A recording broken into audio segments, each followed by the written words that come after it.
Assalamualaikum warahmatullahi wabarakatuh. Alhamdulillah. Alhamdulillahilladzi arsala rasulahu bil huda wa dinil haqq wa addabahu bil akhlaqil karimah fakana ala khuluqin azim. Wa ashhadu an la ilaha illallah wahdahu la sharika lah wa ashhadu anna Muhammadan abduhu wa rasuluh. Allahumma salli wa sallim wa barik ala abdika wa rasulika Muhammad wa ala alihi wa sahbihi wa man sar ala nahjihi wa ihtada bihadihi wa istanna bisunnati ila yaumiddin. Amma ba'd. Fa ya ibadallah, ittaqullaha haqqa tuqatih wa la tamutunna illa wa antum muslimun. A'udzu billahi minasy syaithanir rajim. Ya ayyuhalladzina amanu taqullaha wa qulu qawlan sadida yuslih lakum a'malakum wa yaghfir lakum dhunubakum wa man yuti'illaha wa rasulahu faqad faza fawzan 'azima. Wahai orang-orang yang beriman, bertakwalah kepada Allah dan katakanlah perkataan yang tepat, benar dalam segala perkara, supaya Allah memberi taufik dengan menjayakan amal-amal kamu dan mengampunkan dosa-dosa kamu. Dan ingatlah, sesiapa yang taat kepada Allah dan Rasulnya sallallahu alaihi wasallam, maka sesungguhnya ia telah berjaya mencapai sebesar-besar kejayaan. Suratul Ahzab ayat 70 dan 71. Para jemaah sekalian, hendaklah kita sentiasa bertakwa kepada Allah Azza wa Jalla dengan melakukan perkara yang diperintahkan oleh Allah dan menjauhi segala larangannya. Di antara tanggungjawab kita semua, suami kepada isteri, bapa dan ibu kepada anak-anak, guru kepada murid, khatib kepada para jemaah, pemimpin kepada rakyat, dan semua kita bertanggungjawab dengan tajuk yang kita akan bincang di sini, iaitulah pembinaan akhlak, tanggungjawab semua. Dan di akhir nanti kita juga akan beri wasiat, pesanan kepada para jemaah muslimin dan muslimat tentang kedatangan bulan Zulhijjah yang akan datang beberapa hari lagi.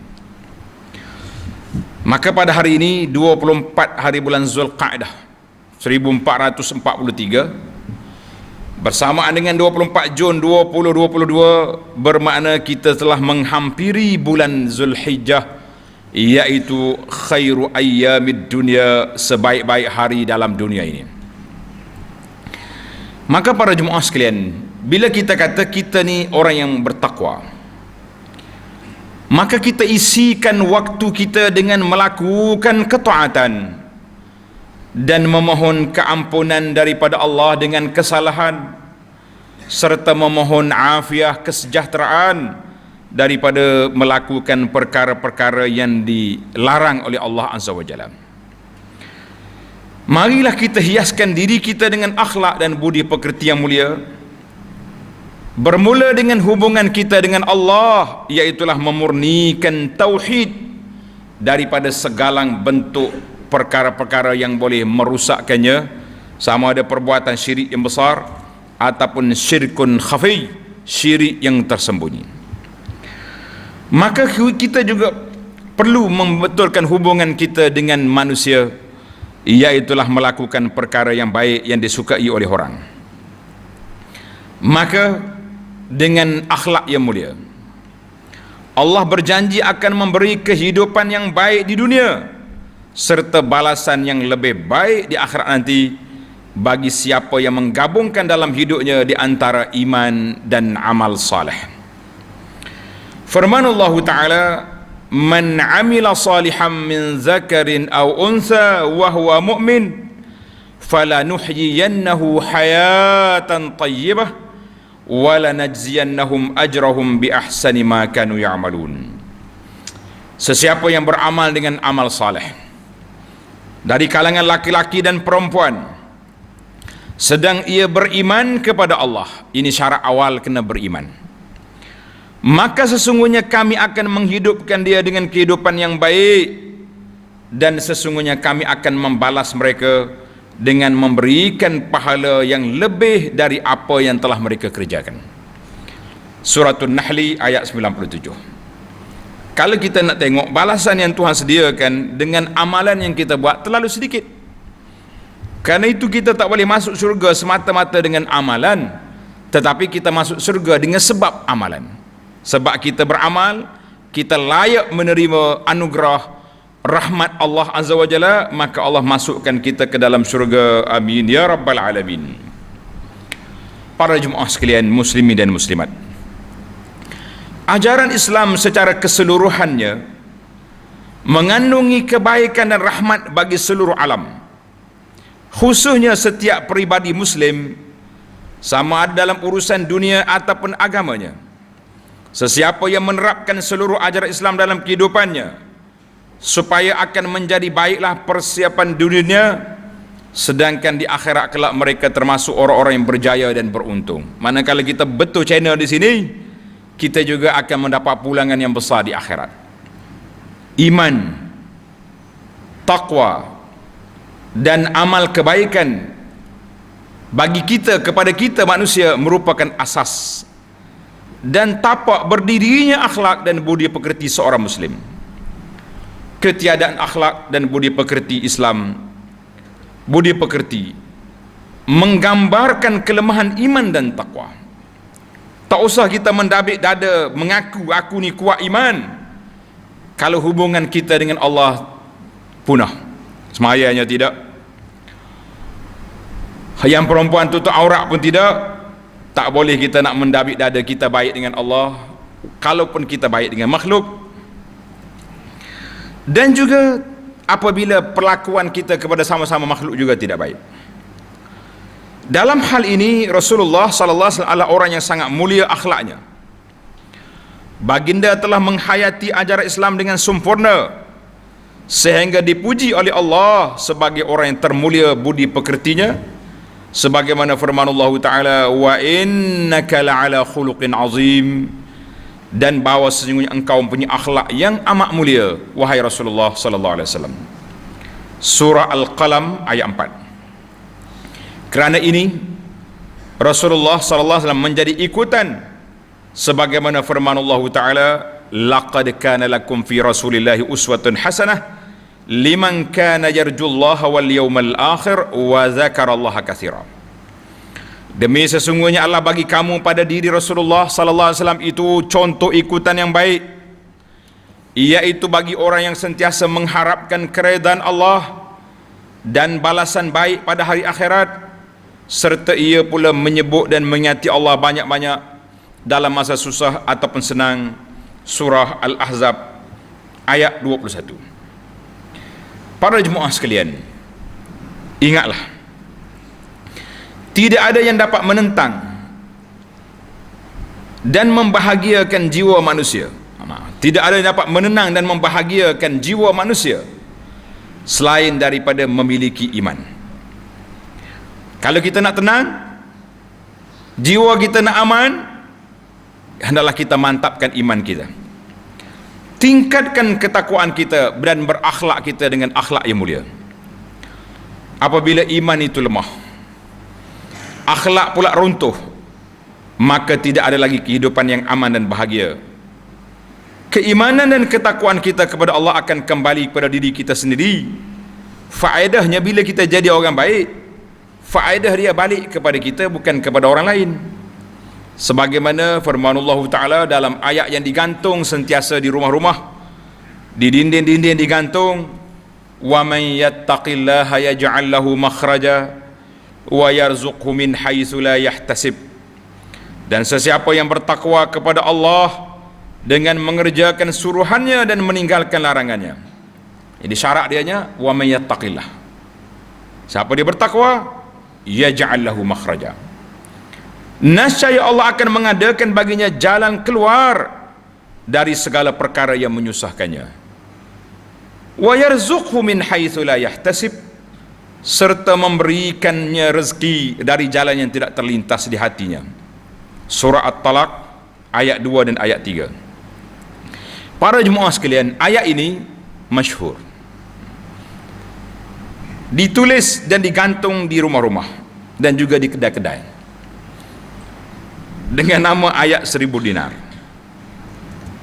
Ayat ini tidak cukup untuk digantung para jemaah, tapi ayat inilah yang menjadi kunci kepada kebahagiaan kita. Allah sebut dua perkara di sini. Wa may yattaqillah. Syarat yang pertama bertakwa kepada Allah. Apa dia dapat? Yaj'al lahu makhraja. Dia akan dapat keluar daripada kesusahan. Kita hari ini dahlah susah, tak baik dengan Allah pula. Duduk dekat masjid, keliling masjid, bila mari borang bantuan daripada pihak pejabat agama, contohnya AJK Masjid, pergi cari dia. Atas dasar dia dekat dengan masjid, ahli qaryah kita. Tapi bila kita tanya, pergi maya masjid ke tak? Tak. Berapa tak pergi? Hau. Itu ya jawapan. Maksud ambil duit bantuan, mari. Waktu solat tak mari. Memang susah. Dahlah dia susah, dia menyusahkan diri dia, tak mau keluar daripada kesusahan, sebab mereka tak mau bertakwa kepada Allah Azza wa Jalla. Jadi kita nak senang, nak hidup atas dunia ni, sebelum akhirat kena bertakwa. Dalam ayat 4 Allah sambung lagi ayat tadi, wa may yattaqillaha yaj'al lahu min amrihi yusra. Siapa dia takut pada Allah, bertakwa kepada Allah, nasya Allah akan memudahkan segala urusannya. Itu di antara kunci kebahagiaan, iaitulah takwa kepada Allah Azza wa Jalla. Dalam hadis Nabi sallallahu alaihi wasallam, Nabi mengatakan orang mukmin yang paling sempurna, akmalul mu'minina imanan, orang yang paling baik akhlaknya. Allahu akbar. Orang mukmin yang hebat, yang sempurna imannya, iaitulah orang yang baik akhlak. Dan juga dalam hadis Nabi, ittaqillah haitsuma kunt, bertakwalah kamu kepada Allah di mana saja kamu berada. Iringilah keburukan dengan amal kebaikan, nascaya ia akan menghapuskan dosa dan dosa, dan berakhlaklah kepada Nabi dengan akhlak yang baik. Jadi kita kata pesanan Nabi sallallahu alaihi wasallam, tujuan kepada kita ini akhlak. Sebagai khatib, kadang-kadang kita tak sempat nak semak. Sangat eloklah pena-pena yang menulis ini, letaklah hadis ini, riwayat siapa. Ada waktunya kita sempat, ada waktu tak sempat. Itulah di antara bantuan panel itu kepada pembaca-pembaca. Hadis ini riwayat siapa, sahih tak sahih, nyatakan ini hadis ini baik, tapi itulah yang sepatutnya kecaknaan kita kepada hadis sebagai ahli sunnah itu besar. Hari ini orang duk main-main dengan hadis. Dia kata kalau kita ada di antara orang hebat-hebat ni, bila dia tak jumpa cari hadis, dia buka pintu Nabi mari selalu bagi tahu hadis ni. Kita kata subhanallah. Mungkin ada orang declare nanti Nabi pun mari kat mimbar ni bagi tu hadis membaca tadi sahih. Macam mana ini? Ini meruntuhkan salah satu daripada institusi ilmu hadis yang bersusah payah. Imam hadis daripada zaman Imam Sufyan, daripada zaman orang dulu lah lagi sampai kepada zaman kita ini, bersusah payah mengambil disiplin ilmu hadis. Tiba-tiba kita mari runtuhkan dengan cerita-cerita yang kita buat reka sendiri. Wal iyaz billah. Para jemaah sekalian, ingatlah, seorang itu tidak akan menghayati ajaran Islam orang yang tidak berakhlak mulia. Maknanya kalau dia kata dia ni akhlak tinggi, pejuang tu pejuang ni, tapi kalau tidak ada akhlak yang mulia, maka orang itu tidak dikira. Orang mukmin sentiasa berbuat baik dan tidak melakukan kerusakan di muka bumi ini, sebagaimana Allah SWT telah mengharamkan ke atas dirinya melakukan perbuatan zalim, dan Allah haramkan kezaliman itu di antara dilakukan sama manusia. Sebagaimana hadis Nabi sallallahu alaihi wasallam, sesiapa yang pernah melakukan kezaliman terhadap saudaranya, kita pernah tersalah dulu, kata orang ke, penampar orang ke, tuduh orang ke, baik mengenai harga dirinya, kita menjatuhkan maruah orang dengan tuduhan-tuduhan sebagaimana yang berlaku sekarang. Ataupun lainnya, ambil harta dia, rampas harta orang contohnya, hendaklah ia meminta maaf kepada orang itu sekarang, sebelum datang hari yang tidak berguna lagi dinar dan dirham. Jika ia memiliki amal soleh, akan diambil darinya sebesar hutang kezalimannya, dan jika ia memiliki pahala kebaikan, maka dosa-dosa, jika dia tidak memiliki pahala kebaikan, maka dosa-dosa orang yang dizalimi itu akan dibebankan ke atasnya. Hadis ini dalam Bukhari, alhamdulillah. Maknanya hadis ini panggil hadis muflis. Maknanya kalau kita ada dosa dengan orang atas dunia ni, falyatahallalhul an, kita minta maaf waktu kita hidup. Jangan tunggu hari raya nak hantar kad maaf zahir dengan batin, jumpa dengan tuan tak salam, tak jadi. Itu budaya je, budaya maaf melalui kad-kad raya. Kita mengatakan itu tidak mencapai tahap memohon maaf sebagaimana yang sepatutnya. Mana kalau kita tak maaf atas dunia ni, nyaya kita tuduh orang, kita buat apa ni, spekulasi kepada orang, itu dipanggil buat naya kepada kawan. Kemudian fitnah yang kita buat itu tidak dimaaf. Apa yang kita nak buat? Sekarang zaman kita hari ni zaman budaya tidak ada kawalan. Dia panggil amplak, cabut wayar, cabut pelunggu kalau lembu. Semua orang boleh buat fitnah kepada orang, pukul berapa dia nak, boleh melalui media sosial, Facebook, WhatsApp yang ada di tangan dia, dia boleh buat. Tapi ingat, jangan sampai kita menjadi muflis di akhirat dengan perbuatan kita sendiri yang akan dihisab di hadapan Allah Azza wa Jalla. Maka kita letaklah di hadapan mata kita ni kerana Allah, akhlak mulia, semua benda yang kita buat kerana Allah Azza wa Jalla, bukan kerana itu kerana ni, maka insya-Allah kita akan selamat di dunia, dan kita juga akan selamat di akhirat nanti apabila kita melakukan perkara yang baik. Kerana itulah kita kena letak depan mata kita ni agenda, tujuan, matlamat yang besar, iaitu semua yang kita buat ni kerana Allah, untuk bekalan ke akhirat. Man kanatil akhiratu hammahu, dalam hadis Nabi kita beritahu sallallahu alaihi wasallam, siapa dia jadikan akhirat itu agenda hidup dia, maka Allah Ta'ala jadikan kekayaan dalam hati. Tapi kalau kita tak dunia depan mata kita, kita akan jadi fakir walaupun kita memiliki harta, sebab sifat tamak yang menguasai diri. Para jemaah sekalian, itulah arahan Allah Azza wa Jalla kepada kita. Sentiasalah kita beringat dan mengambil perhatian bahawa hidup kita ni tidak lama. Kita jangan ingat bila kata kita ni orang baik, jaga solat, jaga puasa, jaga zakat. Maknanya bila kita kata kita ni orang baik, kita kena jaga akhlak dan gaya hidup kita supaya kita tidak bersusah di akhirat nanti. Pernah satu hari orang tanya Nabi sallallahu alaihi wasallam tentang seorang perempuan yang banyak berdiri malam ibadat, berpuasa pada siang hari, tapi mulut dia laser, kata orang, suka menyakiti orang, sindir orang, kata ke orang. Ingat-ingat ke? Lepaslah, sebab dia kuat ni, puasa kuat, puasa tak makan, ibadat malam kuat. Nabi kata hiya finnar, orang ni tetap masuk neraka kerana dia baik dengan Allah, tapi tak baik dengan makhluk. Jadi kita itu analisa sayanya, dia baik dengan Allah, ibadat peribadi dia baik, tapi dia tidak baik dengan makhluk, maka dia juga tidak selamat di atas dunia ini. Jadi kalau kita nak selamat, dua-duanya kita kena ada.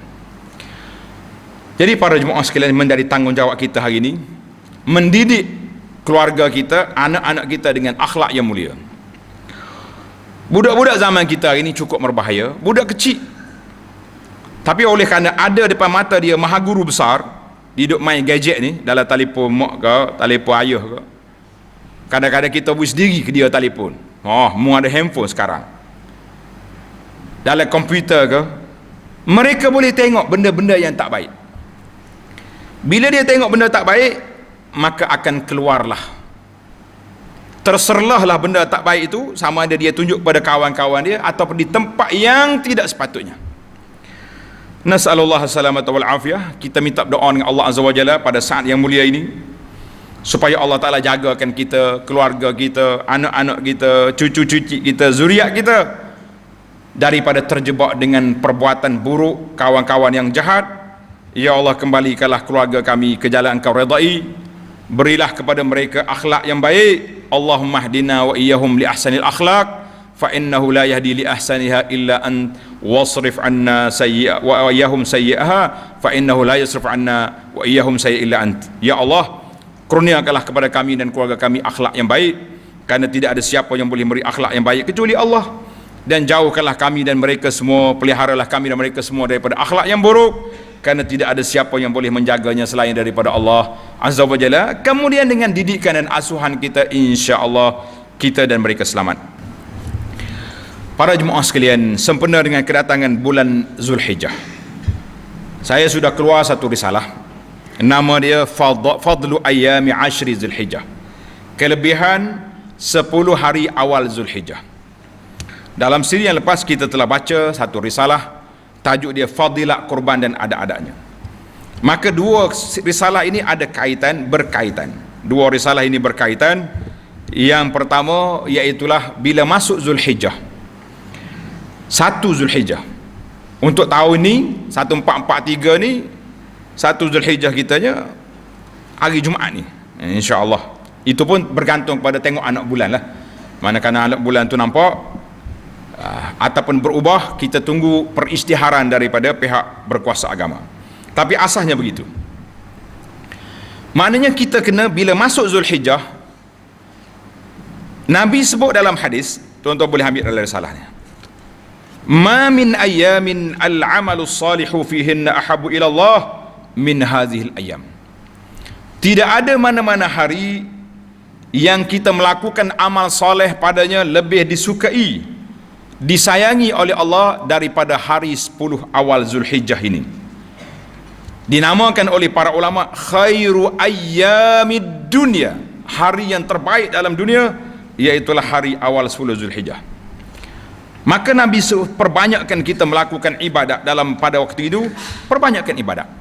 Kita boleh berpuasa, kita boleh bersedekah, kita banyakkan baca Quran, kita solat. Nabi sebut fa'akthiru fihinna minat tahlil wat takbir, banyakkan zikir subhanallah, alhamdulillah, wala ilaha illallah, Allahu akbar. Jadi kita perbanyakkanlah segala amalan yang baik yang boleh kita buat. Jangan tak buat. Di antara amalan yang baik iaitulah melakukan ibadat korban, Dalam siri yang lepas saya dah kempen para jemaah sekalian supaya satu rumah satu korban. Ada yang menyahut, ada yang tak sahut. Seeloknya kita korban di mana kita berhari raya, bukan kita hantar korban di mana tempat yang paling murah. Di mana kita berhari raya, disitulah kita berkorban. Bagi orang yang sudah berniat nak korban, satu pantang lagi dalam risalah ni kita sebut, bagi orang yang ada niat nak korban, bila masuk 1 Zulhijjah, maknanya takwim kita ke kerajaan istihad besok 1 Zulhijjah, maka bermula daripada malam itu, bagi orang yang nak berkorban tidak lagi dibenarkan untuk potong kuku, potong rambut, potong misai dan cabut segala bulu-bulu yang ada di tubuh dia. Tidak dibenarkan. Ada ulama kata haram, ada yang kata makruh. Dalam fiqh Syafi'i kata makruh, tidak haram. Tapi perbuatan itu tidak baik, tidak elok. Maka jemaah yang nak berkorban, bersiaplah. Mana hari terakhir Zulqa'dah, kita pergi potong kuku, kita pergi kerak rambut, kita pergi andam misai kita, cabut bulu-bulu yang ada, sampai kita selesai korban hari raya nanti, boleh balik, boleh cabut balik, boleh potong kuku dan sebagainya. Bagi jemaah yang nak pergi haji, tak payahlah duduk cukur sini. Ni ada setengah orang ni nak pergi mana? Nak pergi gunting rambut. Pasal nak pergi Mekah. Lah, kita bawa rambut kita yang bergerosen ni, yang panjang ni, kita nak pergi gunting ataupun cukur di Mekah nanti. Bagus betul. Tidak ada satu ibadat membotakkan kepala, diberi pahala, berpahala dan digalakkan kecuali pada waktu haji dan umrah. Pada waktu haji dan umrah. Waktu haji umrah botak digalakkan. Bahkan Nabi kita sallallahu alaihi wasallam bersabda rahimallahu al-muhalliqin. 3 kali Nabi kata Allah Ta'ala beri rahmat kepada orang yang bercukur. Kali yang keempat baru dia kata wal muqassirin, dan orang yang bergunting. Maknanya orang nak pergi haji jangan gunting sini, dia pergi gunting Mekah. Itulah peringatan kita. Tuan-tuan boleh baca dalam risalah yang telah kita keluarkan ini, mudah-mudahan ada manfaatnya, amin ya rabbal alamin. Dan pada hari Jumaat dan hari-hari yang lain, perbanyakkanlah selawat ke atas Nabi SAW, kerana perintah Allah dalam Al-Quran, innallaha wa malaikatahu yusalluna ala nabi ya ayyuhalladzina amanu sallu alaihi wa sallimu taslima.